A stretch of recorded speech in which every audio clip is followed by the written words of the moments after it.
Entre os aspectos analisados estão os métodos aplicados para o mapeamento de risco e uso de bases cartográficas e de geoprocessamento. A pesquisa realizada por Alfradic em 2019 permitiu verificar que 58% dos planos analisados utilizaram alguma base cartográfica e que apenas 36% utilizaram algum SIG. Certo? Com relação às metodologias de mapeamento empregadas, 73% dos planos utilizaram métodos qualitativos através de análise de campo.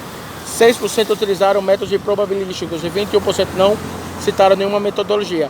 Análises de campos indicadas foram realizadas com base na metodologia IPT 2007.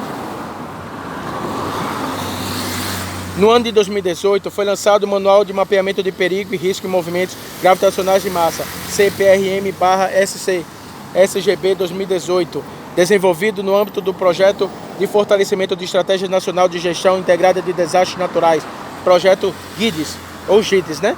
O Projeto GIDES surgiu a partir de um acordo de cooperação entre os governos do Brasil e do Japão, firmado no ano de 2013. Esse projeto tem como objetivo fortalecer estratégias nacionais de enfrentamento aos desastres naturais, envolvendo movimentos gravitacionais de massa, de terra, né?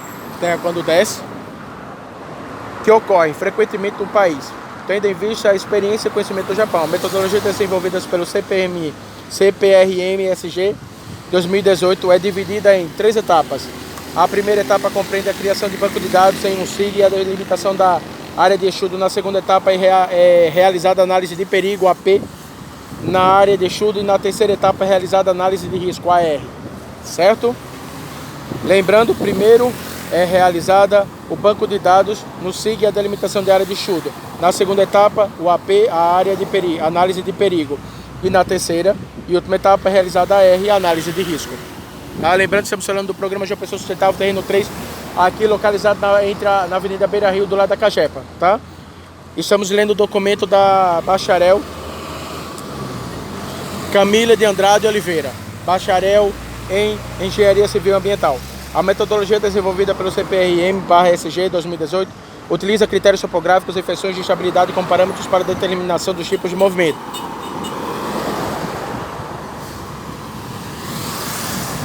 A análise de perigo é feita em 2 etapas, sendo uma realizada em programa computacional através do uso do SIG e a outra em campo. A determinação das áreas de risco é realizada a partir de delimitação de áreas de críticas e de dispersão por meio da análise de curvas de nível e ou carta de inclinação e o procedimento para determinação dessas áreas.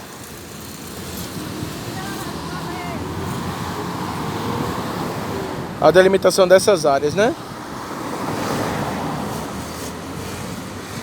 Procedimento das curvas de nível e cada inclinação, procedimento de determinação dessas áreas é diferente para cada tipo de movimento gravitacional de massa. Vou ler de novo. A análise de perigo é feita em 2 etapas, sendo uma realizada em programa computacional através do uso do SIG e outra em campo. A determinação das áreas de risco é realizada a partir da determinação de áreas críticas e de dispersão por meio da análise de curvas de nível e ou carta de inclinação, e o procedimento para a determinação dessas áreas é diferente para cada tipo de movimento gravitacional de massa, tendo em vista que a extensão e a localização dessas áreas variam. Lembrando, gente, a gente está falando do programa João Pessoa Sustentável, está lendo o documento da senhora Camila de Andrade, delimitação das áreas de risco do município de João Pessoa. A terceira etapa tem como foco a análise de consequências dos movimentos de massa por meio da avaliação da vulnerabilidade e edificações. Dessa forma, a determinação do grau de risco é feita a partir da análise do histórico de ocorrências, da identificação dos tipos de movimento de massa, da delimitação das áreas de dispersão, da identificação das seções de estabilidade do terreno e das resistências das construções. CPRM/SG 2018. A figura 18 apresentará a tabela de classificação de risco e metodologia do CPRM/SG, tá? E aí, ó, lembrando, risco, descrição: baixo risco, ausência de indícios de instabilidade no terreno, alto nível de resistência das construções, mantidas as condições médias de chuva para o local, é baixa, e a possibilidade de destruição das construções por movimento gravitacional de massa. Moderado, R2, há indícios poucos claros de instabilidade de terreno, alto e moderado nível de resistência das construções, mantidas as condições médias de chuvas para o local, é moderada a possibilidade de destruição das construções por movimento gravitacional de massa. Lembrando, o movimento gravitacional é deslizamento. Alto risco, R3, indícios claros de instabilidade do terreno, baixo e moderado nível de resistência das construções, mantidas as condições médias de chuvas para o local e a alta possibilidade de destruição em construções por movimentos gravitacionais de massa.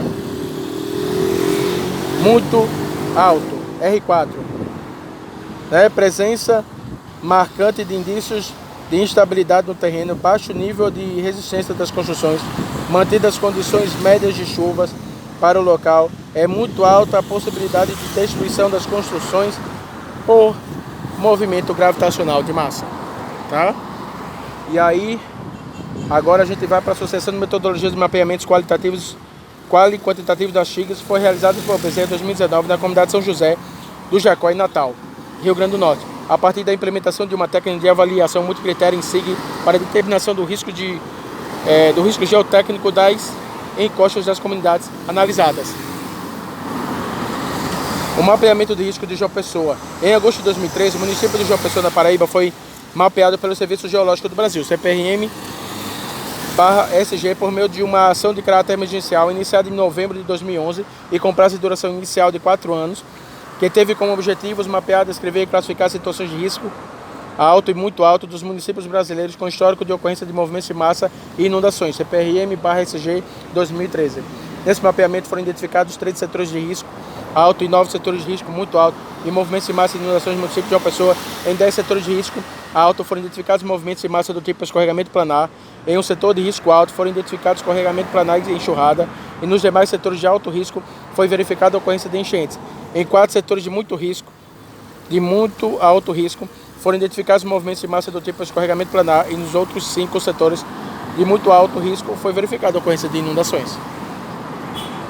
Em julho de 2019, certo? Foi realizada a atualização de mapeamento realizada pela CPRM em 2013. Essa atualização ocorreu no período de 8 a 22 de julho de 2019 e teve como objetivo setorizar as áreas em muito alto risco, movimentos de massa, enchentes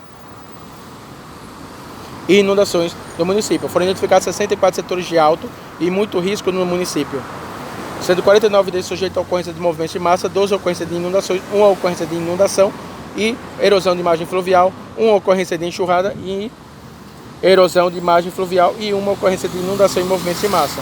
Lamberto Mendonça, 2019. Dos 50 setores mapeados com risco de ocorrência de movimentos de massa, em 31 foram verificadas a ocorrência de deslizamento planar, em 2 deslizamento planar e erosão laminar, em 3 deslizamento planar e erosão do tipo ravina, em 1 não foi identificado o tipo de deslizamento e em 12 o tipo de deslizamento não foi determinado. Tá?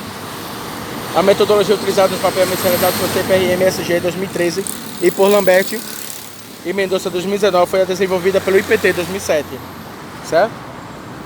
Os resultados de mapeamento realizado em 2013 e 2019 estão disponíveis em repositório institucional de Geociências RIGGEL, na Companhia de Pesquisas e Recursos Minerais CPRM, e além dos mapas são disponibilizados relatórios e formulários. Metodologia. O mapeamento de risco apresentado neste trabalho foi desenvolvido a partir da aplicação de 2 metodologias. A classificação de risco foi realizada a partir da aplicação de metodologias desenvolvidas por Soares e Pereira, 2017, e os mapas de riscos foram elaborados com base nas metodologias desenvolvidas pelo CPRM/SG. Lembrando, a gente está falando do terreno 3 do Conjunto Habitacional do Programa João Pessoa Sustentável, localizado aqui na Beira Rio, logo após a Cagepa. A subestação elevatória de esgoto da Cagepa, aqui na Avenida Ministro José Américo de Almeida. A classificação de risco. Soares e Pereira, 2017, desenvolveram uma metodologia de classificação de risco geológico e geotécnico para o município de João Pessoa, o qual é o risco avaliado a partir de atribuição de pesos de um conjunto de parâmetros, que compreende agentes potencializadores, sinais de instabilidade, vulnerabilidade de identificações, relação à altura, a afastamento,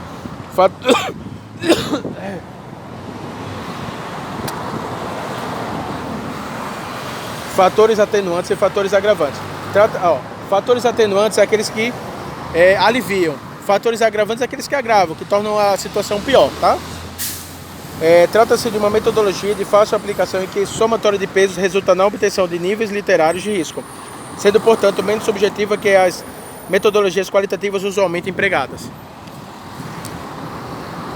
Pereira, 2017, realizou um mapeamento da comunidade Santa Clara em João Pessoa, através de uma metodologia desenvolvida por Soares e Pereira, 2017, sendo testada pela primeira vez, comparando seus resultados obtidos com a classificação atribuída e apenas por critérios qualitativos e mapeamentos realizados por alunos do curso de Engenharia Civil da Universidade Federal da Paraíba, por meio do projeto de extensão Mapeamento de Áreas de Risco e Educação Ambiental da Comunidade de João Pessoa. A partir dos resultados obtidos por Pereira, 2017, ficou demonstrada a confiabilidade do método empregado, sendo mais rigorosamente ao considerar características do município e ao agregar parâmetros não considerados e na metodologia do MPT 2007 como fatores agravantes e atenuantes do risco e a vulnerabilidade da população. No presente trabalho, o mapeamento dos setores de alto e muito risco de João Pessoa, realizado por Lambert e Mendonça em 2019, foi utilizado como base para a aplicação da metodologia de classificação de risco para Posoares, e Pereira em 2017. Desta forma, foram utilizados os dados e imagens disponibilizados dos mapas e relatórios elaborados por Lambert e Mendonça em 2019.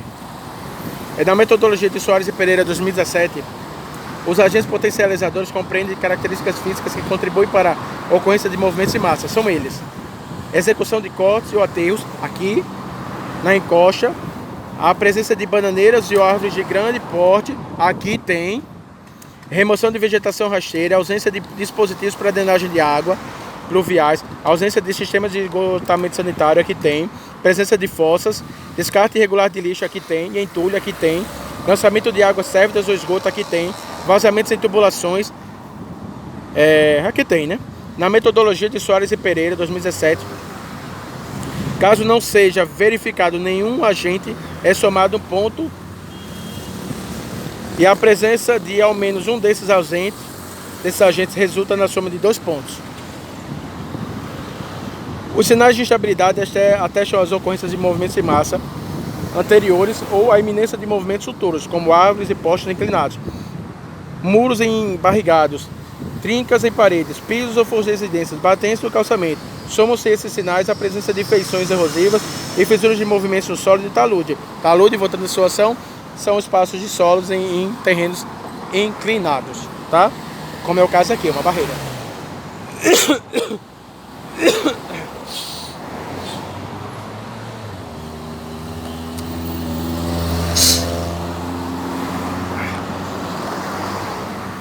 Vou botar, viu, gente?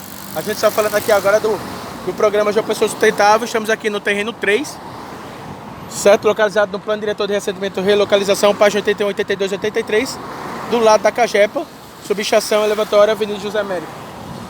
Aí vamos lá. A vulnerabilidade das edificações é relacionada ao padrão construtivo e ao tipo de material empregado. Dessa forma, moradias construídas em alvenaria ou edificações de concreto armados são classificadas em vulnerabilidade baixa, resultado na soma de 1 ponto, e quando construídas em madeira ou taipa são classificadas em vulnerabilidade alta, somando as 2 pontos. A relação altura-afastamento indica a distância a qual as moradias em risco estão de sopé ou crista da encosta, que é o caso daqui. Dessa forma, quanto mais próximo, maior a probabilidade de ser atingida, quando da ocorrência de movimento da talude. De acordo com Pereira, 2017, o solo mobilizado pode percorrer uma certa distância, aproximadamente 70% do talude. Certo? Lembrando que talude é a parte inclinada do solo, certo? O solo fixo, maciço, que tem inclinação. De acordo com Pereira, 2017, o solo mobilizado pode percorrer uma distância de aproximadamente 70% do talude. Dessa forma, a distância de pelo menos uma vez a altura do talude ou mais entre a moradia e a encosta é considerada segura. Na metodologia de Soares e Pereira, 2017, são consideradas 3 relações: altura, afastamento, e cada uma delas atribuída em peso. Ou seja, olha para cá, estamos na talude ali, ó, logo ali na frente é a talude. Tá ok? Ali é a talude. E aí, qual é a distância disso para os conjuntos habitacionais, né? Os fatores atenuantes são medidas estruturais e não estruturais que contribuem para a redução do risco de ocorrência do movimento de massa e da vulnerabilidade da população em risco. Obras de contenção de taludes de drenagem de águas pluviais são exemplos de medidas estruturais. Interdições de residências em risco, deslocamento de famílias para regiões seguras e ações de educação ambientais são medidas não estruturais que atuam diretamente na redução da vulnerabilidade da população em risco e consequentemente os riscos associados, podendo também serem considerados fatores atenuantes, ou seja, uma educação ambiental, fazendo com que as pessoas não joguem lixo, não joguem aterro, não acumulem isso, não joguem esgoto na rua, essas coisas, tá? Mas às vezes o esgoto a gente tá porque o esgoto estoura, né? Aí tem essa situação. Aí o problema é da Cagepa, do governo do estado. Estamos a 1h33, na metodologia de Soares. Estamos na metade da página, 44. Na metodologia de Soares e Pereira, acho que nem vai dar tempo, o celular vai descarregar, mas... Na de Soares e Pereira, os fatores atenuantes são relacionados apenas às medidas estruturais a partir da avaliação da qualidade das obras realizadas e dos efeitos advindos da execução das mesmas. Dessa forma, as obras sem qualidade atestada resultam na subtração de 1 ponto. Vamos pular. Os fatores agravantes compreendem as ações que podem vir a agravar a situação. A ausência de medidas estruturais e não estruturais em RGI são exemplos desses fatores.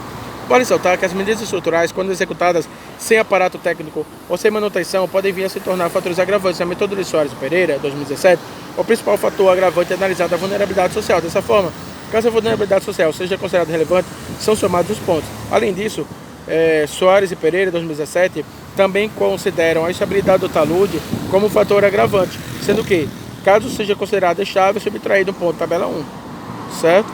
Aqui, ó, tabela como funciona aqui, ó. Só que a tabela é difícil a gente entender, né, gente? Vamos lá.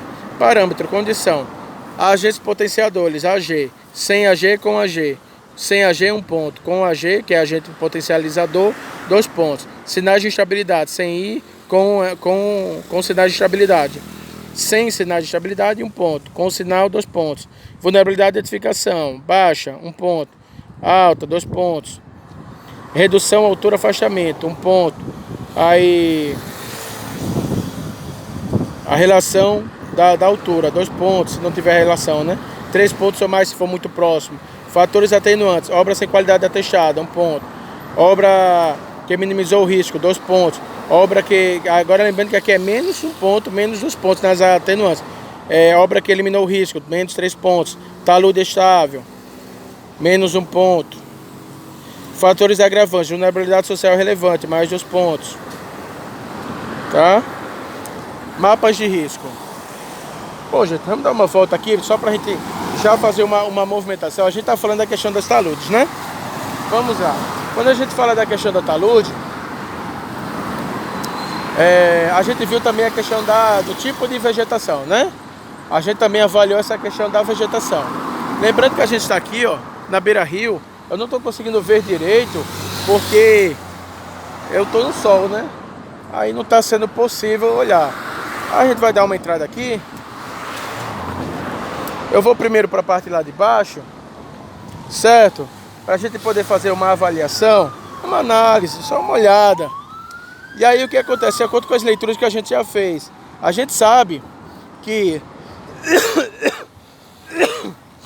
Desculpa. Eu estou gripado. E por eu ter problema renal, minha imunidade é mais baixa. Mas eu já fiz 3 exames de Covid e não tô, tá? E eu fiz o RT-PCR.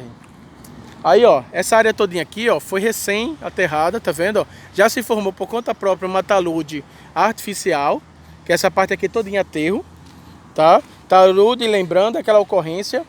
Esse espaço aqui foi também aterrado, só que parte desse aterro aqui, durante as chuvas, foi lá para baixo, foi para o rio.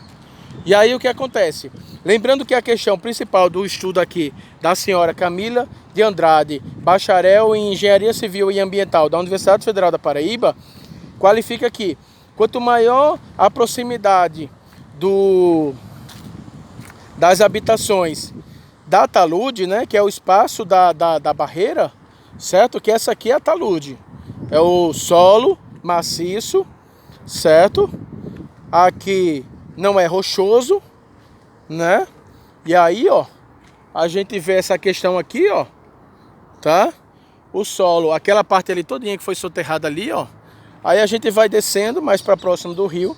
Ali são pés de bananeira. Lembra aquela especificação que o próprio documento fala? Olha, se tiver pé de coco, pé de bananeira, certo? Ó, toda essa área aqui, se você for prestar atenção, são vegetações. Ali é o rio, pô. Ali é o rio. Tá vendo aquela parte de lama ali? Olha, é o rio. E aí o que acontece? Essa área aqui, ó, quando já começa a ser um pouco mais plana, uma planície, já tá se efetivando ser uma planície, aqui é o rio, pô.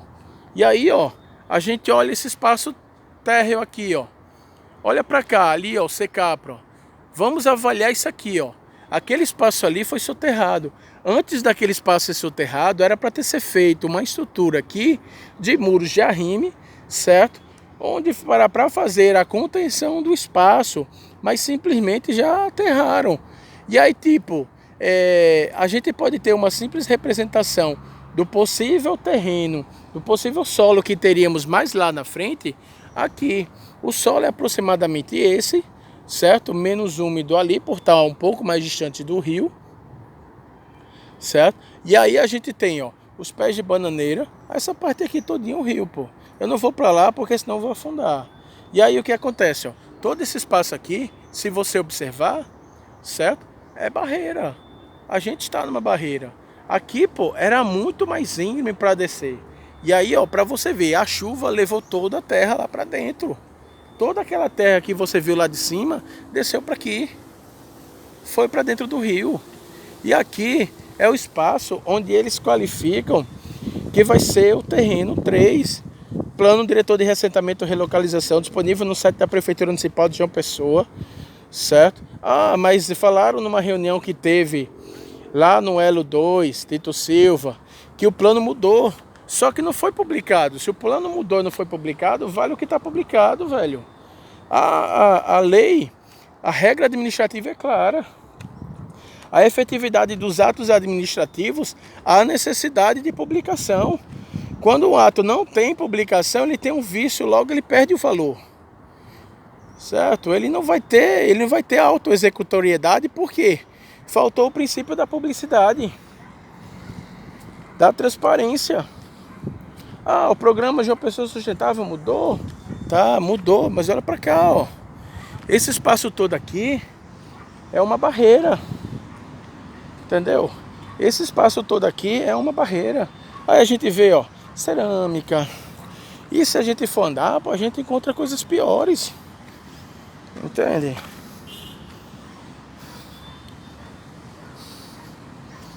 E aí, ó, a gente vai caminhando, ó, todo esse espaço aqui que foi soterrado, ó.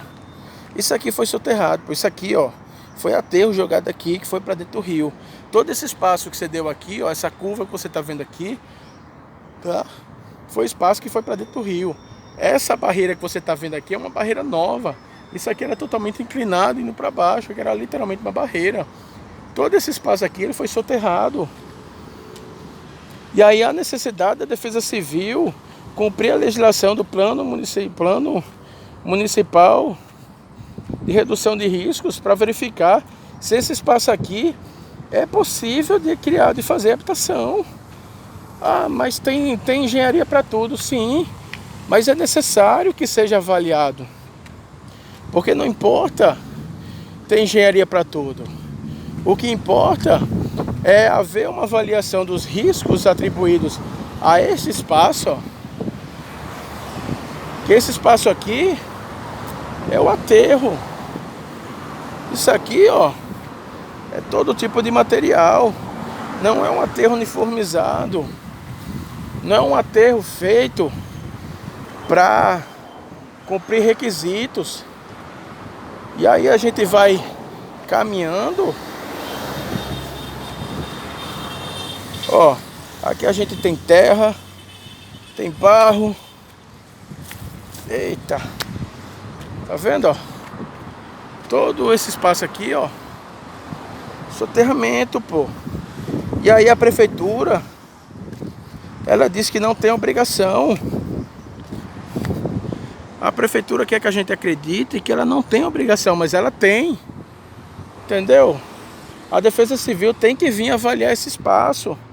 Porque, olha, eu vou para aquela parte mais alta ali.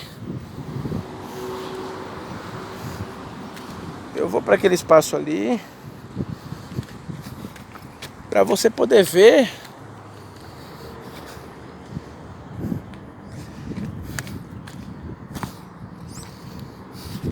aqui é a talude, ó. Aqui é a talude, espaços inclinados, próximo do rio, ali é o rio, ó. Ali é o rio, entendeu? Todo esse espaço aqui, ó, de aterramento de forma desorganizada, aterramento que só prova a incompetência. Aí nas reuniões eles insistem em dizer que não está, mas poxa, eu sei que a fala de um secretário, de um coordenador, tem algum valor no sentido jurídico, mas ele não tem valor no sentido lógico. Como assim? Os atos administrativos, que no caso, o programa João Pessoa Sustentável mudou, ele tem que ser publicado.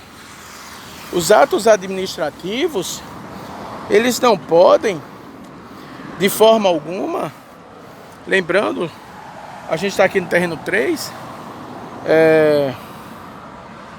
os atos administrativos, ele tem que ter publicidade, pô. Não pode, a prefeitura tem que vir avaliar. E aí, ó, deixa eu ver se eu consigo abrir.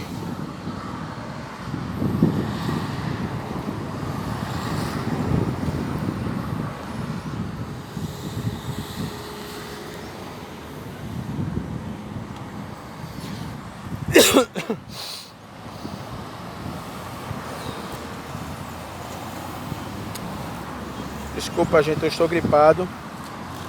Estamos falando do programa João Pessoa Sustentável. Aí, ó, aqui, ó, protocolo número 15.922 de 2022, certo? Feito por mim, certo? Localização: Avenida Ministro José Américo de Almeida, Tambalzinho. Olá, bom trabalho. Venho através desse solicitar a avaliação dos riscos dos terrenos localizados no Plano Diretor de Reassentamento e Relocalização do Programa João Pessoa Sustentável, página 83, 84 e 85. As fotos em anexo são apenas de um terreno que acredito ser o mais problemático, por já ter sido embargado obra que, salvo engano, seria da MRV. Este terreno, localizado logo após a estação elevatória Ministro José Américo de Almeida, este terreno foi soterrado no último ano e é uma barreira, próximo do Rio Jaguaribe. Peço encarecidamente que apresente quais os pontos críticos para poder fiscalizar quando começarem as obras, que faremos parte da comissão que vai estar presente. Peço atenção, pois pessoas das quais me importo muito estarão nesses conjuntos e quero ter a certeza que estará com a qualidade suficiente para não irem para outra área de risco. Independente da Prefeitura Municipal de João Pessoa dizer não ser este terreno, está previsto em vários documentos esse espaço como área de um dos terrenos. Por favor, enuncie os problemas desses terrenos. O que será o ideal ser feito para podermos questionar a empresa contratada, que deverá abrir espaço para uma comissão das comunidades envolvidas e interessadas para acompanhar o andamento.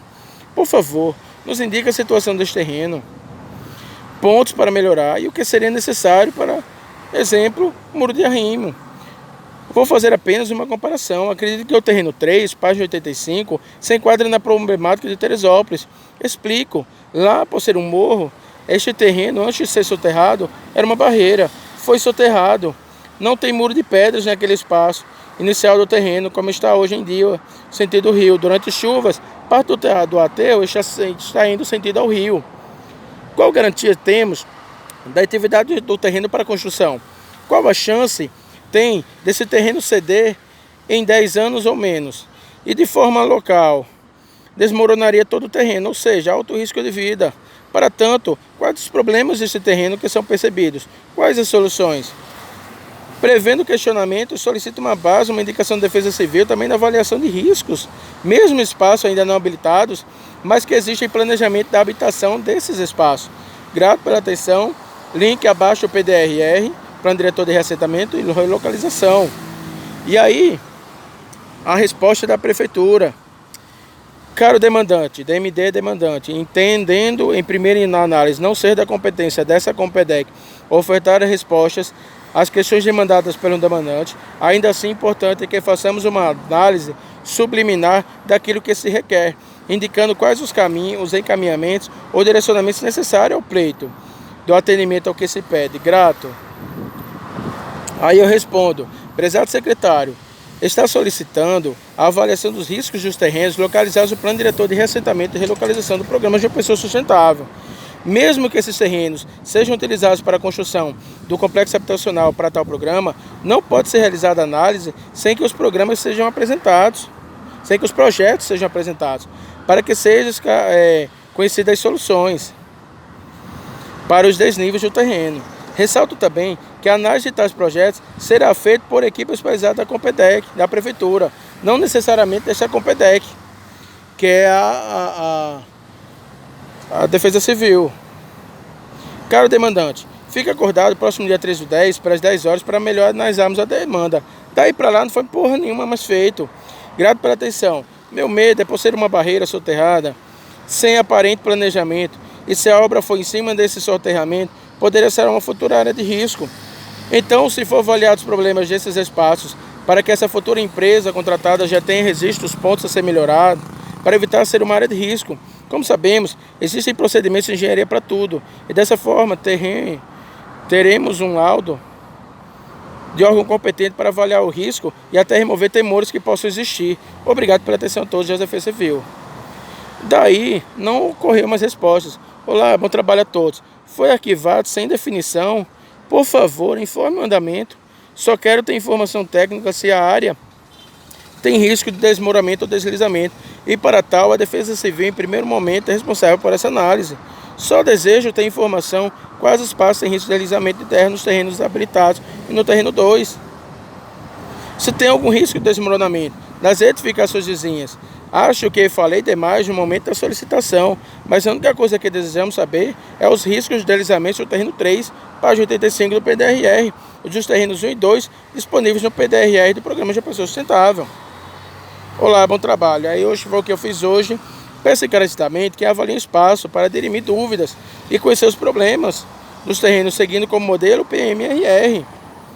Tal como cita, Planos Municipais de Redução de Risco, PMMR, compete a criação de mecanismos de controle e fiscalização de áreas de risco do município, a fim de evitar a ocupação dessas áreas. É o caso daqui. Se aqui for uma área que seja inadequada ter ocupação, certo? O plano municipal, a Compedec, tem que aparecer aqui e avaliar esse terreno, certo? Porque tem que avaliar esse terreno.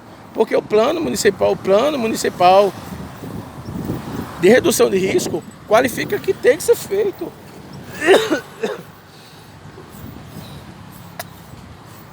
Porque o que acontece, gente? Desculpa aí, eu estou meio gripado. Porque o que acontece? O PMRR, certo? Compete a criação de mecanismos de controle e fiscalização das áreas de risco do município a fim de evitar a ocupação dessas áreas. Não é para retirar as pessoas que estão na área. O PMMR tem como finalidade evitar que áreas de risco sejam ocupadas. Se essa área aqui for uma área de risco, que é visivelmente, tem a questão da talude, tem a questão do aterro, tem a questão do entulho, tem a questão do embargo, certo? Tem a questão da proximidade do rio, tem a questão da vegetação de bananeiras, pé de coco e outras situações. E tem coisas aqui que a gente não vê porque está soterrada.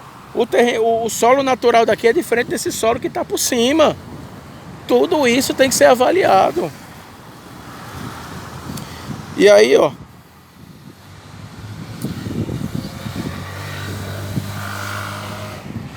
Se for possível, ok? Pois os estudos das futuras empresas precisam conhecer os problemas anteriores e temos como base a competência dessas avaliações ser barreira soterrada, ser próximo do rio. Só peço cuidado para não tirar minha mãe social de uma área de risco para pôr em outra. Saliento que nos últimos 30 anos não fomos notificados de área de risco e agora somos devido à utilidade pública de um parque. Só isso. Custa avaliar os terrenos, ver os problemas e já deixar em documento para quando uma empresa for contratada já saber dos riscos a sanar? Lembra, em menor proporção a tragédia do Rio de Janeiro em 2011 foi exatamente construção em barreiras soterradas de forma irregular, além de barreiras naturais. Entendeu? E aí é isso, gente. E aí vamos voltar à leitura do documento da senhora Camila de Andrade, certo? Camila de Andrade, certo, gente? É uma engenheira. Ela apresentou um trabalho de conclusão de curso, uma engenheira civil, bacharel. Apresentou um trabalho de curso, um TCC, trabalho de conclusão de curso, delimitação de áreas de riscos de uma pessoa. O nome é mais ou menos esse. Aí o que acontece? Nesse documento ela qualifica algumas coisas bem interessantes para a gente avaliar. Aí vamos continuar porque daqui a pouco ela vai carregar, já estamos em 1 hora e 53 minutos.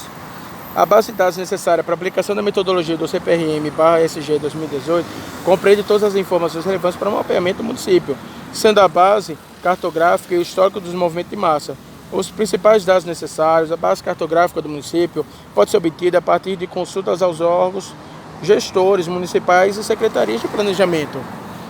E deve compreender obrigatoriamente curvas de níveis de drenagem, sendo ambas as informações obtidas por meio do modelo digital de elevação, MDE, ou do levantamento topográfico. O histórico de movimentos de massa é obtido junto à Defesa Civil Municipal ou ainda estudos realizados por universidades.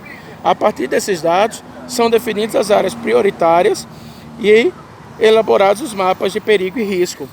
Dados opcionais para a elaboração dos mapas são a carta de suscetibilidade a movimentos gravitacionais de massa do município, a malha urbana, o plano diretor, a carta geotécnica e imagens de satélite.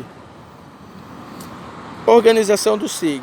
A primeira etapa da elaboração dos mapas de risco é a organização do SIG, feita a partir da criação de pastas, onde serão armazenadas dados obtidos de diversas fontes, sendo essas etapas fundamental para o melhor controle das informações coletadas.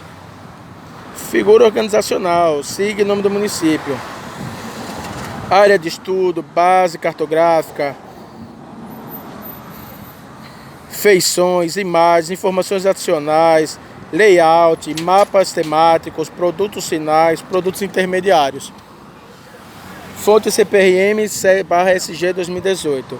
Os dados armazenados são do tipo shapefile, em formato de arquivo que contém dados geoespaciais na forma vetorial, utilizados em SIG, e descreve a geometria do dado armazenado, pontos, linhas ou polígonos. A primeira pasta, denominada área de estudo, é dividida nos subpastas local, interesse, limitude e abrangência. Área de estudos, local, interesse, local, limite a abrangência. Fonte CPRM/SG 2018.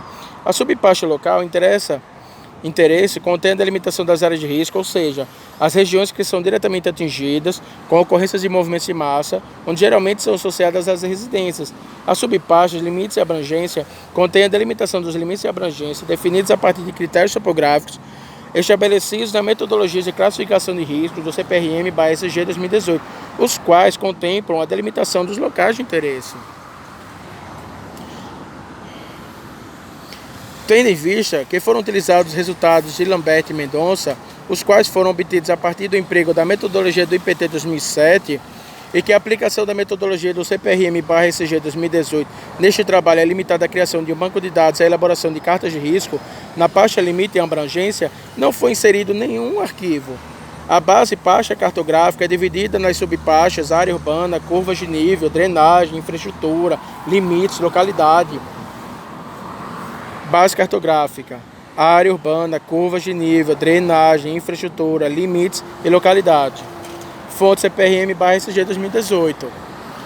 E aí vamos lá, estamos na página 47. A subpasta, área urbana, contém informações referentes às áreas urbanizadas edificadas do município, CPRM/SG 2018, página 98. E as subpastas curvas de nível contém os arquivos shapefile de curvas de nível do município obtidas por meio do modelo digital de elevação, MDE, ou de levantamento topográfico, sendo requerido um espaçamento mínimo de 5 metros entre a curva de nível. Ou seja, ali aquela curva, a curva de nível teria pelo menos 5 metros de distância. A subpasta de drenagem contém os arquivos shapefile da área de drenagem do município, representando obrigatoriamente os cursos d'água, perenes ou intermitentes, e opcionalmente as redes de drenagem onde ocorre concentração de água durante as chuvas. Esse último arquivo é requerido apenas nos casos em que houver barramentos, lagos, lagoas, cursos d'água e na área de estudo, que é o caso daqui, né? Tem que ter, aqui tem curso d'água, tem rios. As subpastas de infraestrutura contêm a malha rodoviária e ferroviária do município. A subpasta limites contém as delimitações territoriais do estado e do município. E a subpasta localidades contém a localização de escolas, hospitais, praças, dentre outros serviços públicos disponíveis na área de estudo. Na pasta feições são armazenados os arquivos shapefile das evidências dos movimentos identificados. A pasta imagens armazena todos os arquivos do tipo imagens em formatos reconhecidos pelo SIG. Nas pastas de informações adicionais são armazenadas informações que auxiliam na análise de perigo e risco, tais como relatórios de defesa civil, arquivos fotográficos, laudos técnicos, plano diretor, dentre outros. A pasta layout contém os elementos necessários à elaboração das cartas de perigo e risco, tais como os quadros, sínteses com indicação de números dos setores de risco e convenções cartográficas. A pasta mapas temáticos contém outros produtos derivados do mapeamento, como carta geotécnica. Mapas temáticos contêm outros produtos, como a carta geotécnica, né? Aí, mapas geológicos, geomorfológicos e de sustentabilidade. suscetibilidade, desculpa. A pasta produtos finais armazena os arquivos Shapefile dos setores de risco e perigo, e a pasta produtos intermediários armazena os arquivos Shapefile das áreas críticas de dispersão. As pastas feições, mapas temáticos e produtos intermediários não foram preenchidas, tendo em vista que a aplicação da metodologia do CPRM/SG 2018 neste trabalho é limitada à criação de um banco de dados e elaboração de cartas de riscos. Layout dos mapas. O layout dos mapas de risco elaborados neste trabalho foi desenvolvido com base nos modelos propostos pelo CPRM/2018, apresentada a figura 22. Aqui a figura, certo? As letras são muito miudinhas. No layout proposto pelo CPRM/SG 2018, são informações essenciais: o título do mapa, a identificação dos setores representados, do município e do estado em que estão localizados esses setores, meios de conclusão do mapeamento, quantitativo de identificações de risco por setor, processo verificado em cada setor, movimento de massa, inundação, entre outros. Quadro, legenda referente à classificação de risco, legenda dos demais elementos constantes da carta, curvas de nível, drenagem, rodovias, entre outros. Convenções cartográficas, escala, grades de coordenadas. Nota contendo informações acerca dos mapas elaborados. No layout das cartas elaboradas neste trabalho, consta o título dos mapas, a identificação dos setores representados no município do bairro em que estão localizados esses setores, mês e ano de elaboração dos mapas, quantidade de edificações de risco por setor, processo verificado em cada setor, movimento de massas, inundações, entre outras, legenda referente à classificação de risco e os demais elementos constantes na carta, curva de nível, drenagem, rodovias, entre outros. Convenções cartográficas, escalas, grades e coordenadas, rosa dos ventos, notas contendo informações acerca dos mapas elaborados. Lembrando, gente, eu não estou fazendo explicação disso, que ele só está explicando como funciona o banco de dados, tá? Então é uma informação muito técnica e não tem a extrema necessidade de explicação. Mas quando for coisas interessantes, como por exemplo, a questão das nossas avaliações de risco, aí eu gosto de dizer, ó, como eu já li várias vezes esse texto, e eu já citei várias vezes, até tem outro que em breve eu vou citar, que o outro é de outra profissional também da área, só que acho que ela é de geografia, que é sobre a questão dos riscos de inundações, certo? A questão da chuva, essas coisas. E aí é outra profissional e ela é uma mestranda, tá? Mas é outro estudo. Vamos lá, resultados e discussões. Os perfis dos setores de alto e muito alto risco em João Pessoa. A partir dos dados obtidos do mapeamento realizado por Lamberto Mendonça em 2019, foi possível realizar a caracterização dos setores de alto e muito risco de João Pessoa. Voltando à explicação, a gente está lendo o documento Delimitação de Área de Risco da senhora bacharel em Engenharia Civil e Ambiental Camila de Andrade Oliveira, certo? Continuando, setores de alto risco. No mapeamento realizado por Lamberto Mendonça. Eita.